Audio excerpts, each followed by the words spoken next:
오늘의 말씀은 누가복음 21장 4절 말씀입니다. 저들은 그 풍족한 중에서 헌금을 넣었거니와 이 과부는 그 가난한 중에서 자기가 가지고 있는 생활비 전부를 넣었느니라 하시니라. 아멘. 오늘 현대 교인들이 가장 듣고 싶어 하지 않는 설교 1위가 헌금 설교랍니다. 그런데 오늘은 제가 여러분들이 듣고 싶어 하지 않는 그 헌금 설교를 하겠습니다. 강해를 잠시 중단하고 제가 매년 1월 둘째 주에는 반드시 이 헌금 설교를 꼭 1년에 한 번 합니다. 오늘이 바로 그날인데 기도하는 마음으로 오늘 이 설교에 대한 주제를 여러분과 나누려고 합니다. 왜 우리가 꼭 연초에 이 설교를 한 번쯤 들어야 하느냐? 여러분, 너무나 우리 인생에 물질이 중요한데 물질을 잘 모르면 물질을 다스릴 수가 없습니다. 물질을 제대로 알아야 됩니다. 특히 성경적인 물질관을 제대로 알아야만 여러분이 물질의 축복도 받을 수 있고 그 물질의 주인도 되실 수 있습니다. 그래서 돈을, 헌금을 제대로 성경적으로 알아보자라는 의미에서 한 번은 꼭 이 설교를 제가 합니다. 여러분, 돈과 행복은 어떤 관계일까요? 흔히들 사람들은 돈이 많으면 행복하다, 내지는 성공이라고 하는 것은 돈이 많은 사람이 이루어 놓은 업적이다라고 생각을 합니다. 로이터 통신에서 입소스라고 하는 여론조사 기관하고 전 세계 23나라에서 24,000명을 대상으로 돈이 성공과 비례하냐라고 질문을 했습니다. 그랬더니 그렇다라고 대답한 나라 1위가 나왔습니다. 23나라 중에 69%가 돈과 행복과 성공은 비례한다. 곧 돈이 있어야 행복한 거고 성공이라는 것은 돈이 많이 번 사람에게 주어지는 타이틀이다 라고 대답한 사람들, 그런 나라가 1위가 뽑혔는데 69%가 그렇게 대답을 했답니다. 그 나라 사람들이. 그 1위가 어딜까요? 눈치채셨습니까? 바로 대한민국이었습니다. 그런데 참 다행인 것은 우리만 1위가 아니라 공동 1위가 있었습니다. 이웃나라 중국이었습니다. 이 통계를 보니까 흥미로운 게 있었어요. 주로 아시아권의 국가들이 돈에 대해서 집착을 많이 하고 돈이 행복이고 돈이 곧 성공이다 라고 하는 그런 마음들이 강했습니다. 그러니까 상위 순위에 올라간 나라들이 한국, 중국, 일본, 이 아시아권의 나라가 돈이 성공의 표시인가라고 하는 대답에 그렇다라고 대답을 했고요. 선진국인 자본주의 국가의 대표적인 미국은 33%가 그렇다라고 대답했고, 스웨덴이 27%, 카나다가 28%. 그러니까 선진국일수록 돈과 행복과 성공이라고 하는 함수 관계를 그렇게 중요하게 여기지 않더라는 거죠. 한국 사람들에게 이런 설문조사도 했습니다. 누가 제일 부러우냐? 한국 사람에게. 그랬더니 1위를 한국 사람들이, 지금은 전 세계에서 돈이 두 번째로 많죠, 빌 게이츠를 꼽았습니다. 49.3%가 내가 제일 부러운 사람이 빌 게이츠다. 왜냐하면 그가 돈이 제일 많은 사람이니까. 그 다음에 그 순위로 뽑힌 사람들이 대개 우리가 잘 아는 돈 많은 사람들이었어요. 그러니까 한국 사람들은 특히 돈이 많은 사람이 굉장히 부러움의 대상이고 돈이 많은 사람이 인생을 잘 사는 것으로 여기고 있다는 거죠. 여러분, 과연 돈이 있으면 행복한 것일까? 세상은 그렇다라고 말할 수 있습니다. 그런데 성경도 그렇게 말할까? 하나님도 그렇게 말씀하실까? 그렇지 않습니다. 돈이 좀 적다는 것은요, 불행한 게 아닙니다. 좀 불편할 뿐이죠. 예를 들어서 내가 돈이 없기 때문에 자가용 못 타고 다니고 전철 타고 다닌다.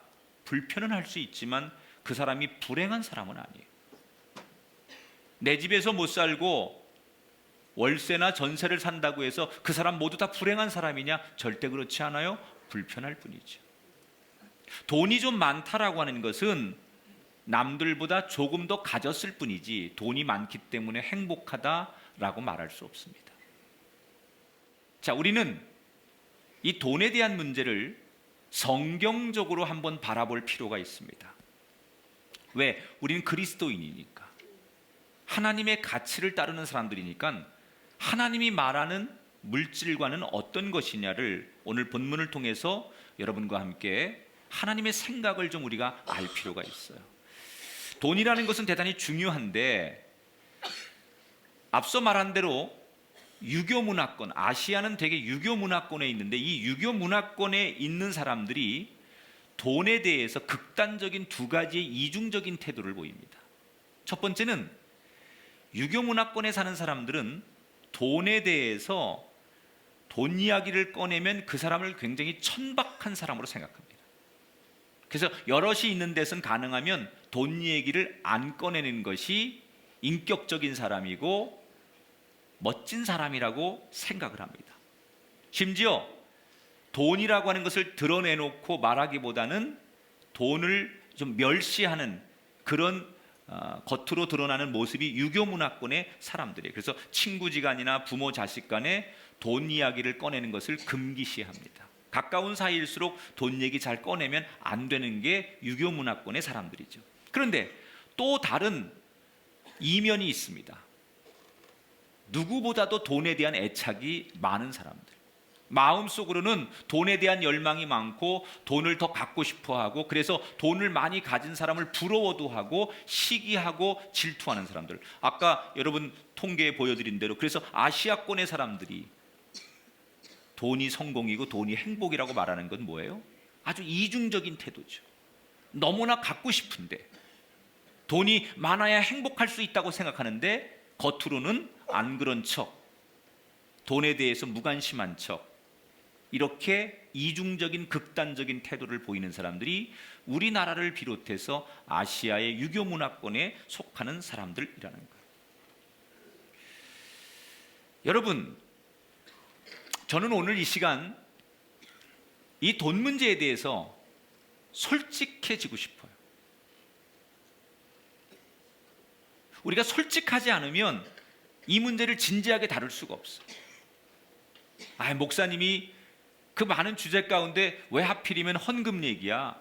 교인들이 그렇게 안 좋아하는데 꼭 그 얘기 해야 되나?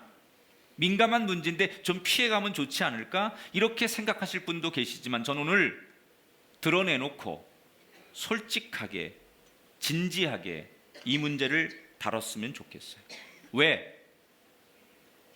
여러분, 우리가 편견을 가지고 있어요. 성경은 굉장히 거룩한 책이기 때문에 물질에 관해서 세속적인 얘기 안 한다고 생각합니다. 그런데 그렇지 않습니다. 여러분, 예수님의 비유 가운데 18개가 물질에 대한 말씀이에요.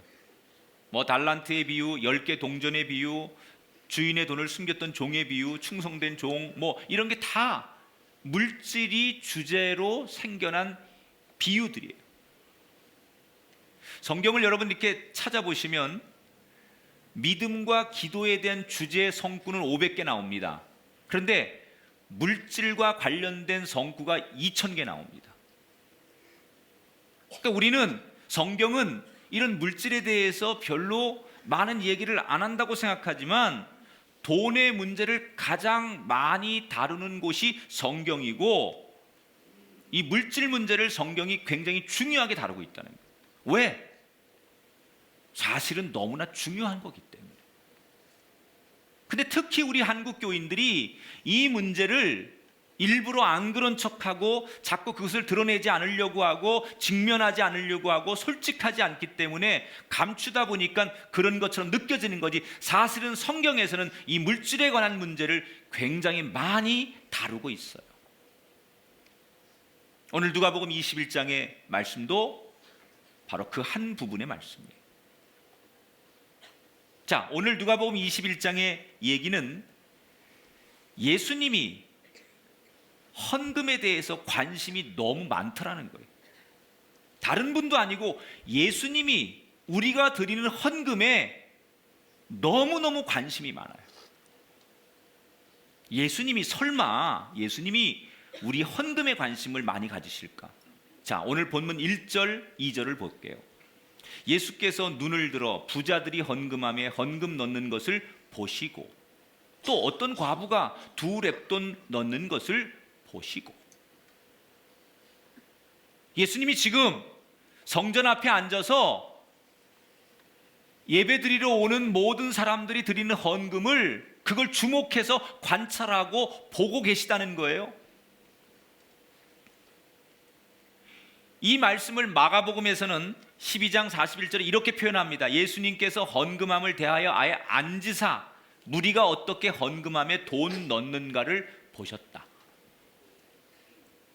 헌금이라고도 안 하고요, 돈을 어떻게 넣는가를 예수님이 아예 드러내놓고 보셨다는 거예요. 부자들이 헌금하는 것도 보셨고, 오늘 본문에 등장하는 가난한 과부가 헌금하는 것도 보셨어요.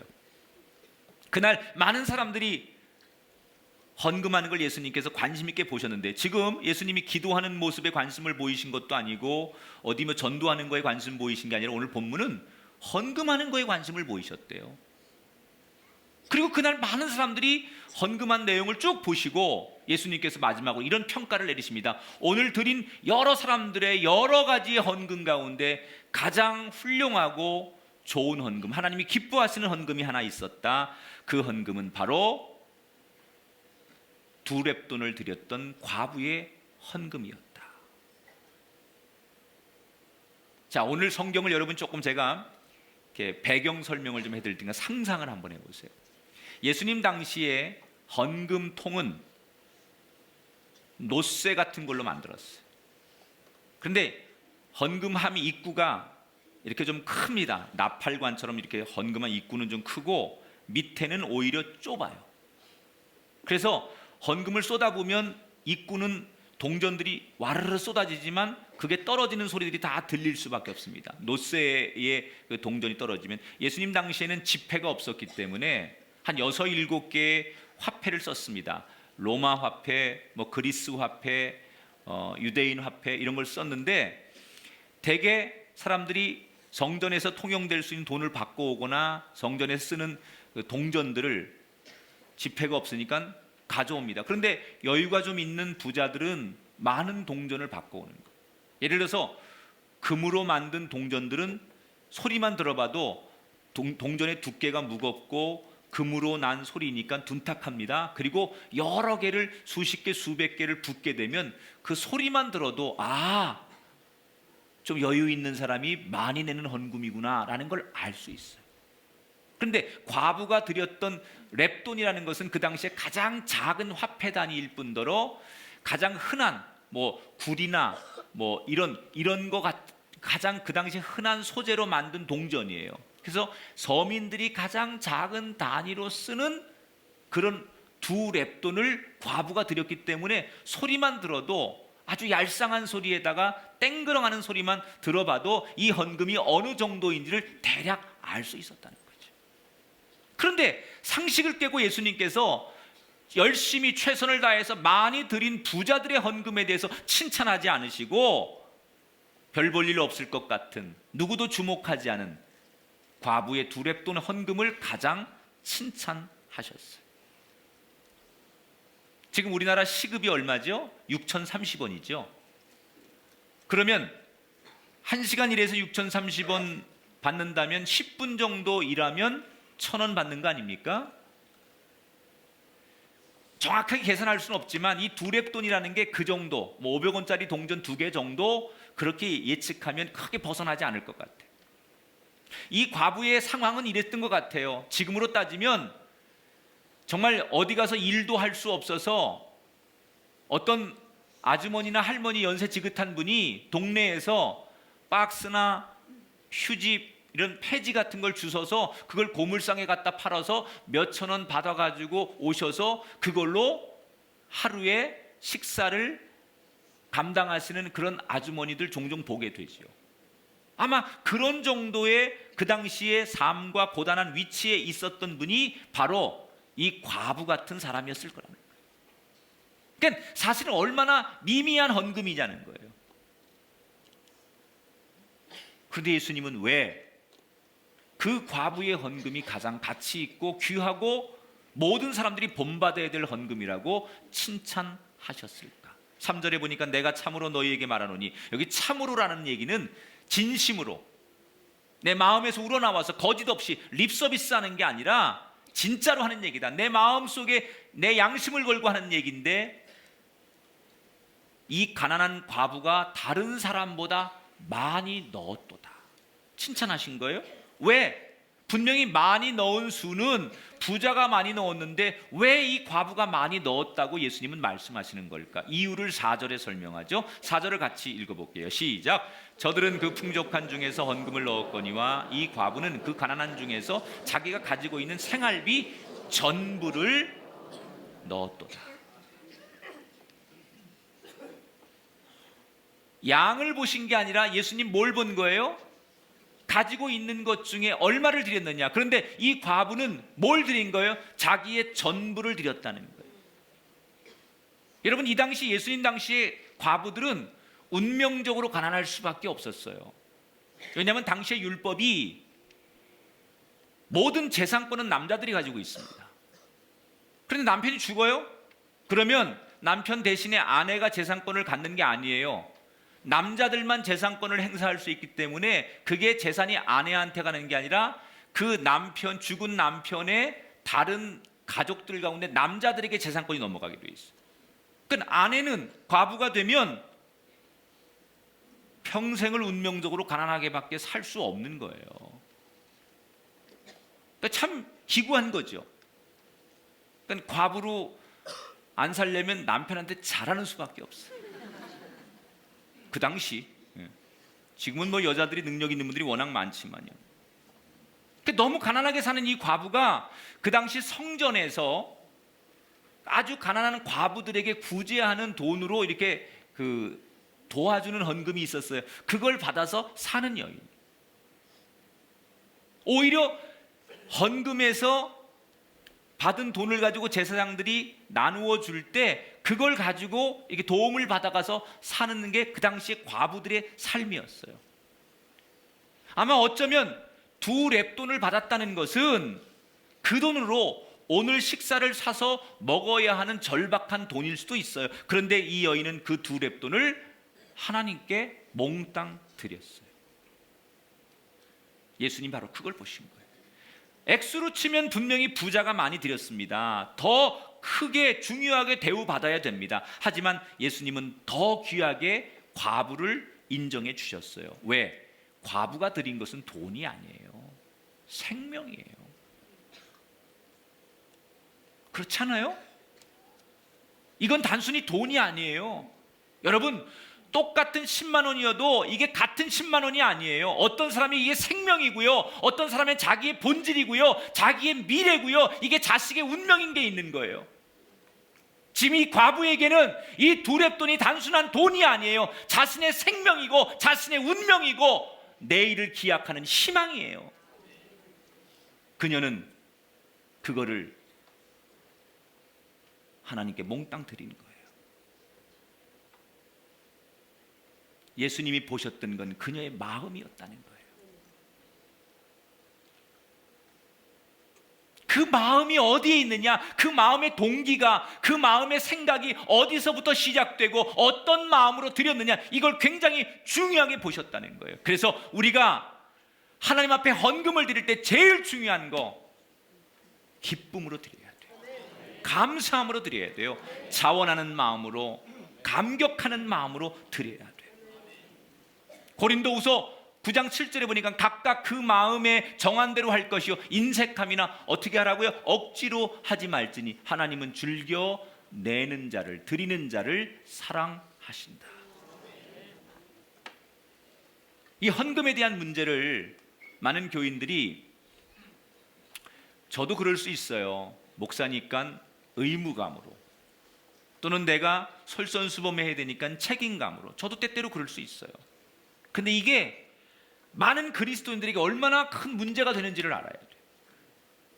우리가 헌금을 드릴 때 의무감이나 책임감으로 드린다는 얘기는 무슨 얘기냐? 내 마음속에 본심은 뭐죠? 아까운 거예요. 아니, 드리고 싶지 않은 거예요. 그래서 의무감이 나오는 거예요. 내 마음이 자원하는 게 없어요. 기쁨이 없고 드리고 싶은 마음이 없고 이걸 마땅히 드려야 돼 이런 마음이 없이 이게 아까운데, 나 지금 생활 형편이 어려운데, 이거 어디다 쓰면 좋은데, 급한 게 어디 있는데, 이런 마음들이 내 마음속에 깔려 있는 거죠. 그런데 내가 교회에서 중직이다 보니까, 또 나를 바라보는 사람이 있으니까 내 책임을 다해야 되니까 할 수 없이 마음속에는 그런 마음이 없는데 그냥 드리는 헌금들, 그런 헌금을 우리가 많이 드린다는 거예요.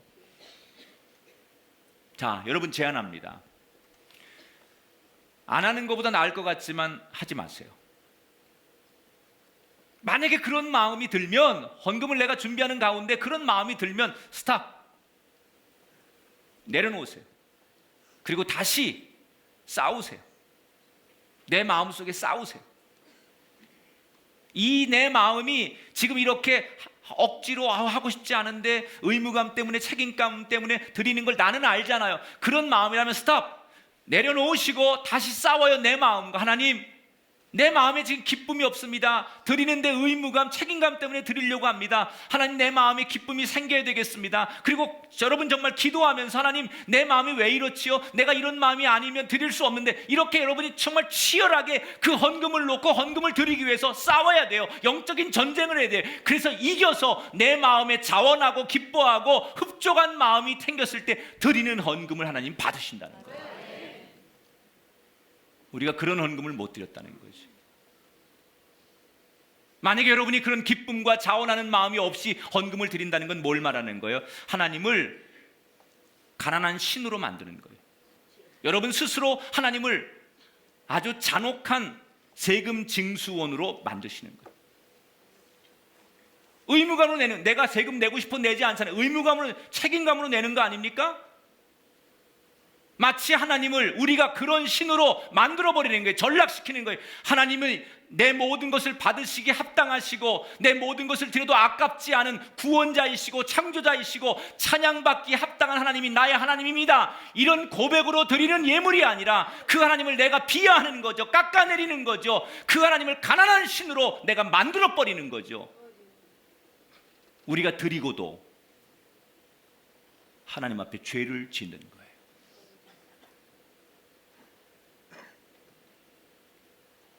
사랑하는 여러분, 싸워 이기십시오.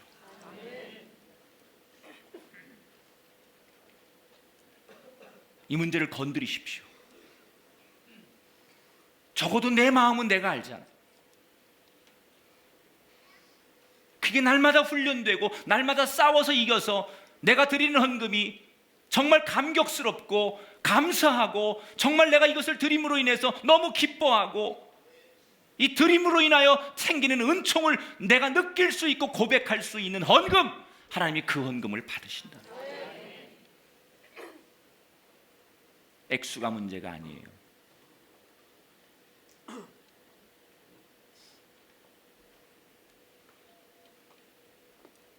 우리 모두 올 한 해는 두 랩돈 드린 과부와 같이 칭찬받는 그런 성도요, 가정이요, 교회가 되기를 주의 이름으로 축원합니다.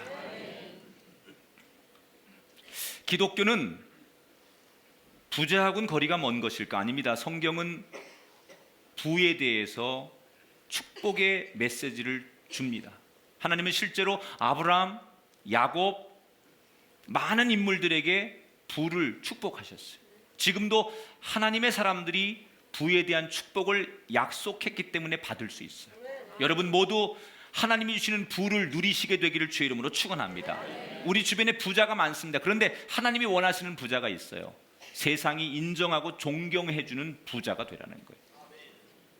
우리나라의 부자를 얘기할 때 지금도 빼놓지 않는 부자 중에 좋은 모델이 경주 교동 최씨 부자 얘기를 많이 합니다. 400년 동안 자손 12대에 걸쳐서 부를 누렸던 경주 최씨 부자.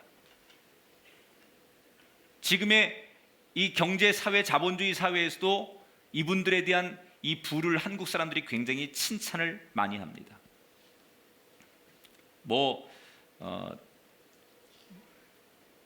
집이 99척이 됐었다 그러죠. 나중에 이게 불타서 얼마로 줄고 그랬지만 굉장히 하여튼간 그 부를 많이 누렸는데, 단순히 돈이 많아서 이분들이 이렇게 후손들에게 기억에 남는 사람이 아니라 이분들이 그 많은 부를 가지고 어떻게 나누고 사람들에게 인정받았느냐, 이걸 사람들이 기억하는 거예요. 이 채부잣집에 육훈이라는 게 있어요. 6가지 가훈이 있습니다. 거기 보면 과거를 보되 진사 이상은 절대 하지 말아라. 제사는 만석 이상 지니지 말고 과객을 후하게 대접하고 흉년에는 땅을 놀리지 말아라. 시집 온 후 3년간 무명 옷만 입어라. 그런데 마지막 6번째가 가슴을 뭉클하게 해요. 사방 백리 안에 굶어 죽는 사람이 없게 해라. 이게 가훈이에요. 이 말을 뒤집어 말하면요, 부자란 어떤 게 부자냐? 그 지역에 대해서 책임을 지는 사람이 부자라는 거예요. 너무 멋있는 얘기 아니에요?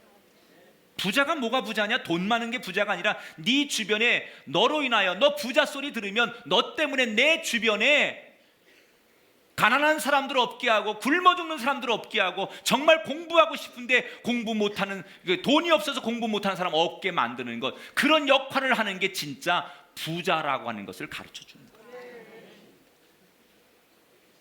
내가 부자 소리 듣는데, 나는 남들보다 부유하게 사는데 만약에 내 주변에 굶어 죽는 사람, 어렵게 사는 사람이 뻔히 많이 나온다면 그건 너무나 부끄러운 삶을 사는 부자라는 거죠.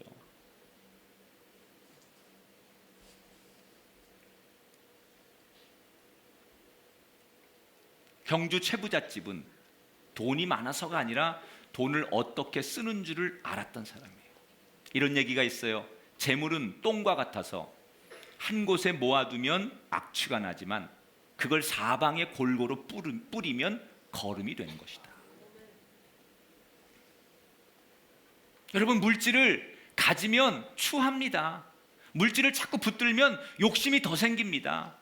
물질 앞에는 부모 자식도 없어지고요, 물질 앞에는 의리도 없고요, 물질 앞에는 우리가 얼마나 사람이 인간적이고 아주 악취나는 그런 본능적인 사람들이 되는지 몰라요. 그래서 그 물질 때문에 물질 중심으로 사람이 모이면 냄새만을 뿌리고 더러워지는 게 인간이에요.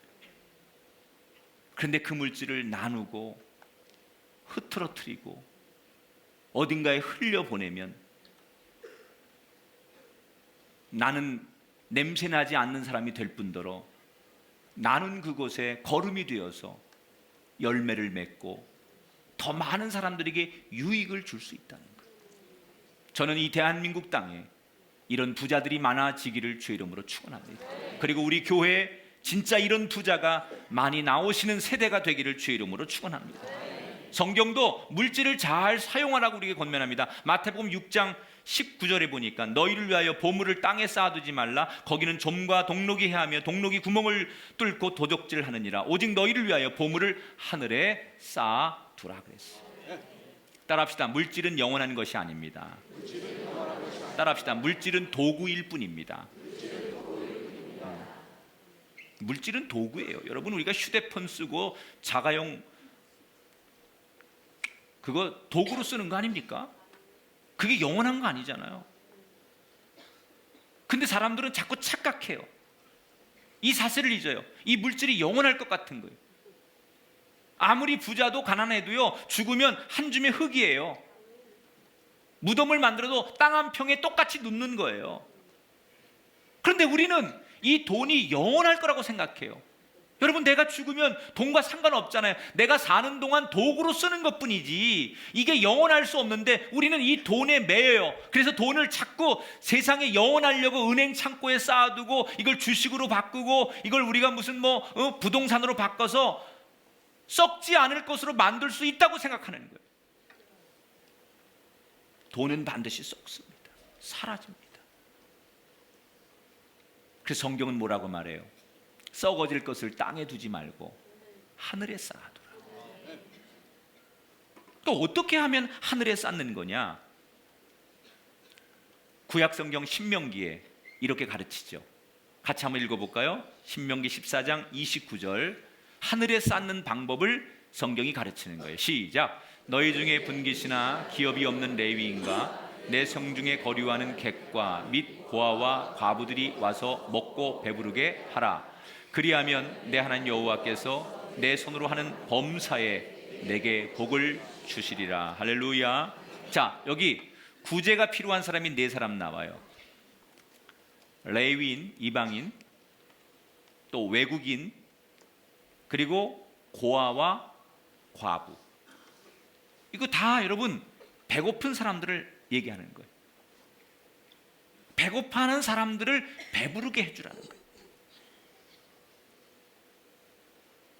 우리가 착각하는 것 중에 하나, 우리가 돈을 가지고 선한 일에 이렇게 쓰고 베푸는 것은 버리는 거라고 생각해요. 내가 힘들게 벌었는데, 아주 어렵게 벌었는데 이 번 돈을 내가 너무 쉽게 내주는 일, 그래서 헛일하는 것처럼 생각을 합니다. 여러분, 선한 데 우리의 돈을 쓰는 것은 그게 아무리 쉽게 쓰이는 것 같아도 돈을 버리는 게 아니라 그건 뭐 하는 거라고요? 하늘에 쌓는 거예요.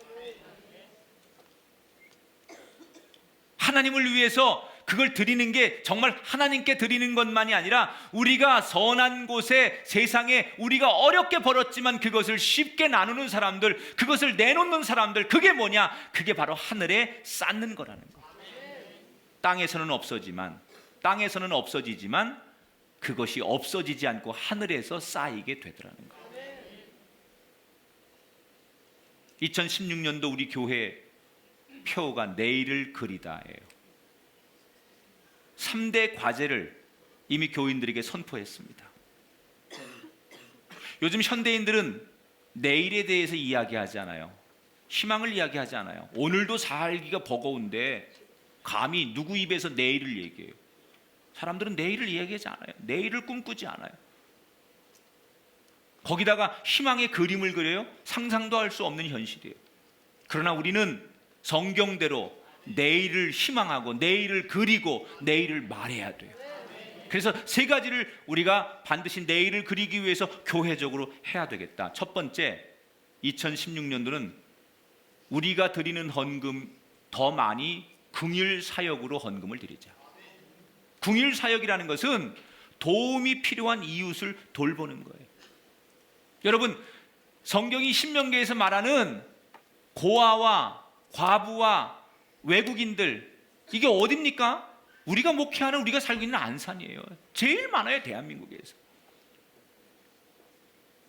정말로 우리가 살고 있는 이 지역이 그런 사람이 너무너무 많아요.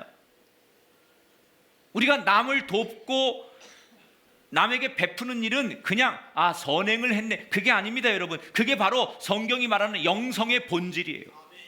야고보서 1장 26절에 보니까 하나님 아버지 앞에서 정결하고 더러움이 없는 경건은 곧 고아와 과부를 그 환난 중에 돌보고 또 자기를 지켜 세속에 물들지 아니하는 그것이니라 그랬습니다. 가장 아름다운 영성, 그것이 가난하고 어려운 사람들을 돌보는 일이에요.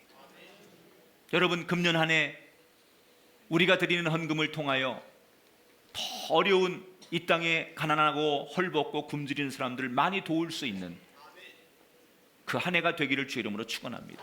두 번째, 우리가 그리는 내일의 그림 중에 하나가 인재를 양성하는 거예요. 교회의 가장 큰 가치는 건물이 아니라 사람입니다. 사람을, 인재를 키우는 거예요. 분명히 능력은 있지만 환경이 문제가 있는 사람들이 있어요. 그런 인재들을 우리가 키워야 돼요. 여러분, 우리가 농작물 하나를 키워서 열매를 맺기까지도 시간이 필요한데 사람 하나 인재를 키운다는 것은 수십 년을 투자하는 거예요. 오늘 당장 뿌렸다고 해서 오늘 거두는 게 아니라 사람을 키우려면 오랜 시간 동안 투자해야 돼요. 10년, 20년, 30년 앞을 내다보고 우리는 사람을 키워야 돼요.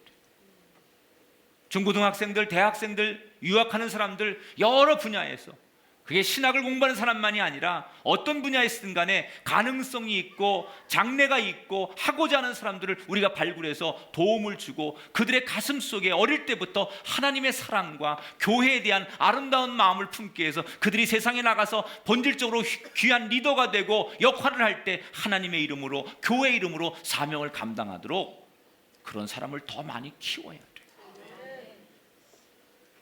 조금 전 산부 예배를 마치고 어느 부부 권사님이 제 방에 목사님하고 들어오셨어요. 지난 송구 영신 예배 제가 이 설교를 했더니 두 부부가 조그만 부동산을 하시는 분인데 부부가 얘기를 했대요. 그 일에 우리가 앞장섰으면 좋겠다. 그리고 헌금을 들고 들어오셨어요. 보니까 1,000만 원이에요. 그 부부가 그렇게 낼 수 있는 형편이 아니에요.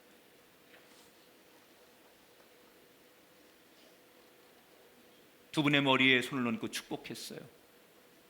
하나님이 이 눈물의 예물을 받으셔서 이들이 뿌린 씨앗에 30배, 60배, 100배의 열매가 있게 하여 주옵소서. 우리 교회가 사람을 많이 키울 수 있는 교회가 되길 바랍니다. 이제 한국 교회가 어떤 인재를 키우느냐에 따라서 우리의 미래가 달라집니다. 이것은 교회의 본질적인 문제이기도 하지만 국가의 문제이기도 해요. 교회가 이 일에 더 많이 투자하고 또 헌신하고 함께 할 수 있는 분들이 많아지게 되기를 주의 이름으로 축원합니다. 세 번째, 내일을 그리면서 제가 꿈꾸는 또 하나의 그림은 올해 우리 교회를 분립 개척하는 거예요. 제 마음속에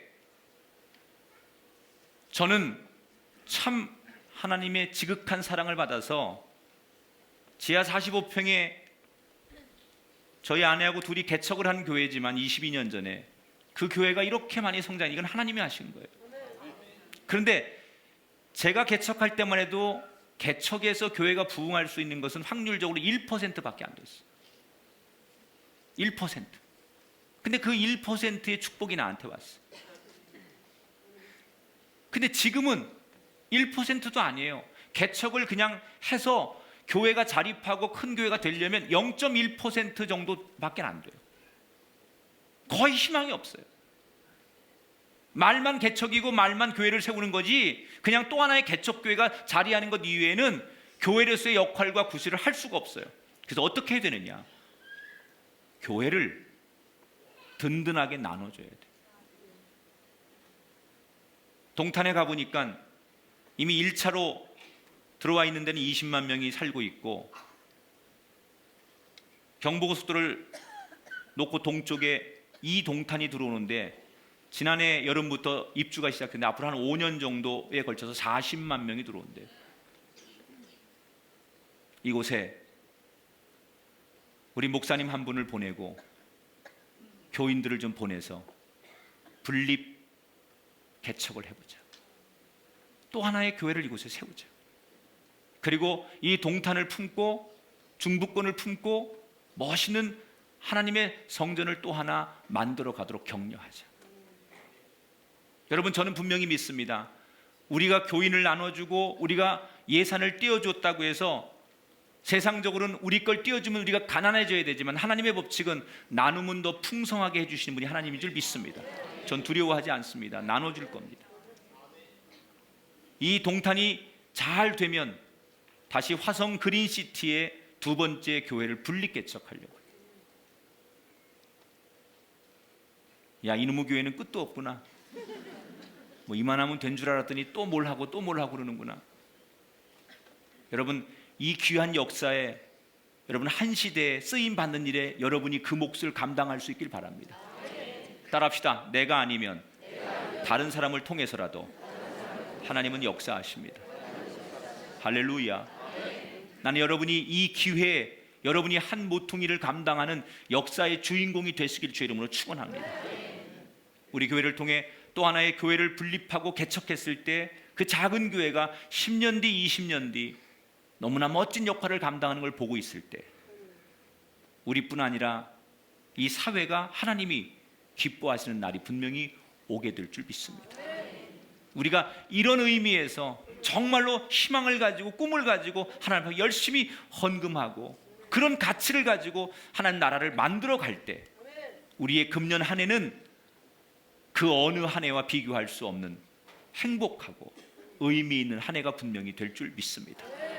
우리 모두 올 한 해는 성경적인 가치관을 가지고 하나님이 주시는 그 비전을 가지고 칭찬받았던 두 렙돈의 주인공 그 과부처럼 하나님 마음에 드는 그 한 사람 되셔서, 그런 가정 되셔서 드리고도 나누고도 넉넉해지는 그 삶의 주인공 한 분이 되시기를 주님의 이름으로 축원합니다.